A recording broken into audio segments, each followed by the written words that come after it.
देशाला स्वातंत्र्य मिळून 80 वर्ष पूर्ण होत असताना रायगड जिल्ह्यातील अलिबाग तालुक्यातील खुटलं ठाकूरवाडी आणि आदिवासीवाडीतील ग्रामस्थ मात्र आजही मूलभूत सुविधांपासून वंचित आहेत। गावात जाण्यासाठी साधा पायी चालण्याजोगा रस्ताही नसल्याने शाळकरी विद्यार्थ्यांसह नागरिकांना दररोज खडतर प्रवास करावा लागतोय।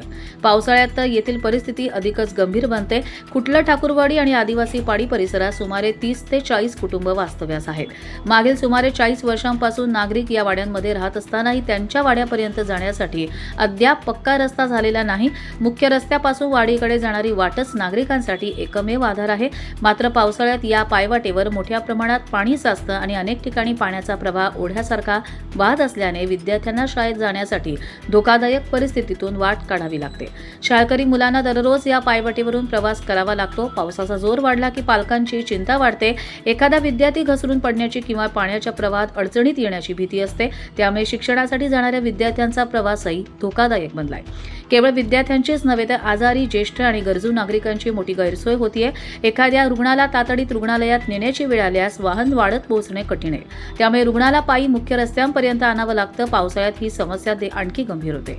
रस्त्याच्या मागणीसाठी ग्रामस्थांनी अनेक वेळा संबंधित प्रशासन आणि शासन दरबारी पाठपुरावा केलाय।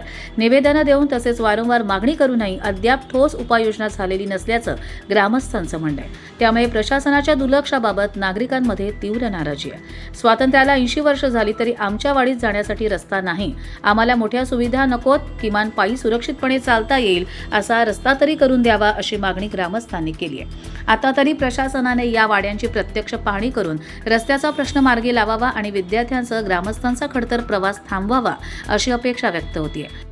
नमस्कार, माझं नाव रुपेश मेंगाळ, राहणार खुटलवाडी, ग्रामपंचायत बामणगाव हातीमध्ये आमचा 2 किलोमीटर अंतरावर आमचा गाव आहे आणि इथून आम्ही येण्या जाण्याचा प्रवास या नदीमधून करत आहोत। आज गेले 40 ते 50 वर्षापासून आम्ही इथे रहिवास करतो आणि या नदीमधून जीव घेणे प्रवास करतो, तरीसुद्धा शासनाने दुर्लक्ष केलं आहे आमच्याकडे।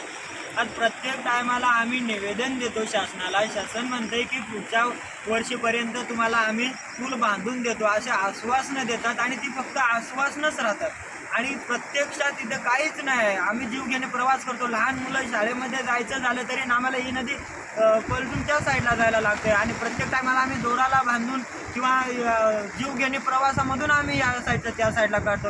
आज 4 दिवस झाले तर आम्ही इथेच अटकलो नाही। बाहेर आम्हाला सामान आणायला जायचा प्रवास राहिला ना, आजारी पेशंटला बघायला जायचं झाला।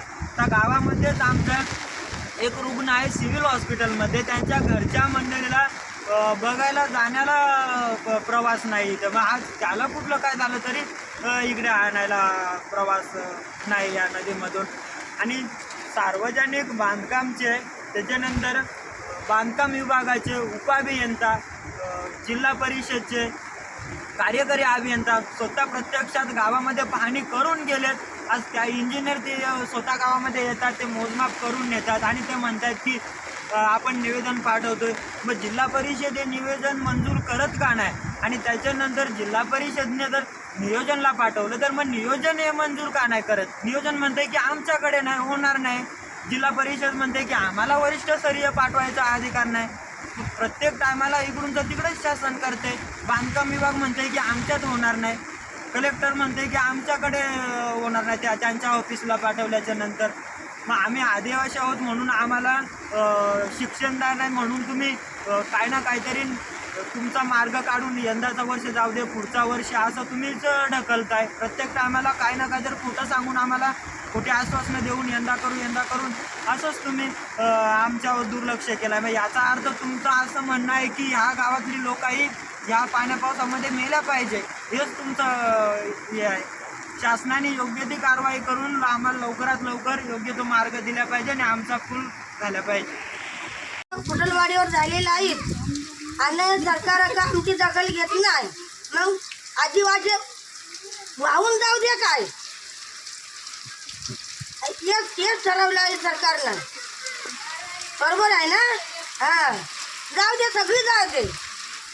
सरकार 8-16 दिवस पाऊस पडतो, आम्हाला वाहून नाही जावाला, आम्ही जाऊ तर कशी? भाऊ समजा जाम आजारी सिरियस आहे हॉस्पिटलला, आम्ही जाऊ कशी? आता जात आहे मग राहत आहे बघ। एवढे वर्ष झाले आम्ही सरकारकडे निवेदन देतो, जिल्हा अधिकाऱ्यांकडे आम्ही निवेदन देतो, मुख्य कार्यकारी अधिकाऱ्यांकडे आम्ही निवेदन देतो.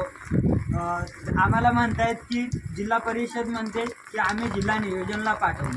जिल्हा नियोजनचं पत्र जाते DPDCला. DPD म्हणते की आम्हाला आमच्या ह्याच्यामध्ये होत नाही, आम्ही वरिष्ठ स्तरीय पाठवतो जिल्हा नियोजनला. नियोजन म्हणते की आमच्यामध्ये होत नाही, पुन्हा प्रस्ताव जिल्हा परिषदला. जिल्हा परिषद तिथून पाठवते बांधकाम विभागाला, तहसीलदार पाठवतात बांधकाम विभागाला, आणि बांधकाम विभाग म्हणते की आमच्या अंडरमध्ये येत नाही. मग शासनाच्या कोणाच्या अंडरमध्ये येत नाही, मग काम होणार कसं आणि कुठून मंजूर करणार? कलेक्टर असो ते त्यांची बाजू काढतात, मुख्य कार्यकारी अधिकारी ते त्यांची बाजू काढतात, PWD ती त्यांची बाजू काढतात, सार्वजनिक बांधकामाचे ते त्यांची बाजू काढतात. मग शासनच म्हणतंय की आमच्यामधून होणार नाही, मग आम्हाला मार्ग दाखवा कुठून होईल ते. वरिष्ठ स्तरीय पण तुम्ही पाठवत नाही. मग याचा अर्थ शासनाने काहीतरी गडबड घोटाळा केला आहे.